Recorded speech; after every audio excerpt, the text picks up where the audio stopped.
এই যে আপনারা আমার হাতে একটা ছোট্ট কার্ড দেখছেন। এই কার্ডটার নাম আমরা দিয়েছি ফ্যামিলি কার্ড। এই কার্ডটা আমরা বাংলাদেশের যারা মা-বোনেরা আছেন তাদের হাতে দেব এটা। নির্বাচনী প্রতিশ্রুতি বাস্তবায়নের অংশ হিসেবে দরিদ্র ও নিম্ন মধ্যবিত্ত পরিবারের আর্থিক সুরক্ষা নিশ্চিত করতে ফ্যামিলি কার্ড চালুর উদ্যোগ নিয়েছে বর্তমান সরকার।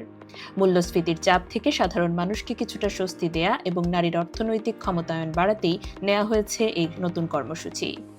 ইতোমধ্যে এই উদ্যোগ বাস্তবায়নের জন্য ১৫ সদস্যের একটি উচ্চ পর্যায়ের মন্ত্রিসভা কমিটি গঠন করা হয়েছে। সরকারের পরিকল্পনা অনুযায়ী খুব শিগগিরই দেশের কয়েকটি নির্দিষ্ট এলাকায় পরীক্ষামূলকভাবে এই কার্যক্রম শুরু হবে। প্রাথমিকভাবে আগামী ১০ মার্চ থেকে দেশের ১৩টি উপজেলার ১৩টি ওয়ার্ডে ফ্যামিলি কার্ড কার্যক্রম শুরু হতে পারে বলে জানা গেছে।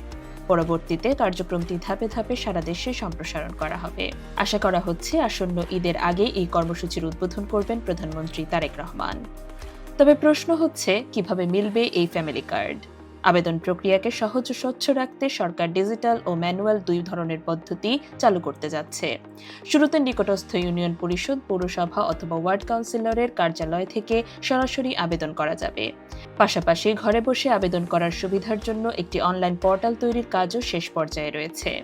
আবেদন করতে হলে প্রয়োজন হবে জাতীয় পরিচয়পত্র, সাম্প্রতিক তোলা একটি রঙিন ছবি এবং একটি সচল মোবাইল নম্বর। প্রতিটি পরিবারের তথ্য জাতীয় পরিচয়পত্রের ভিত্তিতে একটি কেন্দ্রীয় ডাটাবেজে সংরক্ষণ করা হবে। এই ফ্যামিলি কার্ডের মাধ্যমে কার্ডধারীরা নির্দিষ্ট সময় পর পর সরাসরি নগদ অর্থ সহায়তা পাবেন, যা কোনো মধ্যস্বত্বভোগী ছাড়াই পরিবারের নারী সদস্য বা গৃহকর্ত্রীর হাতে পৌঁছে যাবে।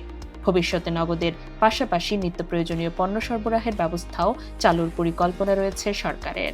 প্রশ্ন হলো, এই উদ্যোগ কি সত্যিই মানুষের জীবনে স্বস্তি এনে দিতে পারবে?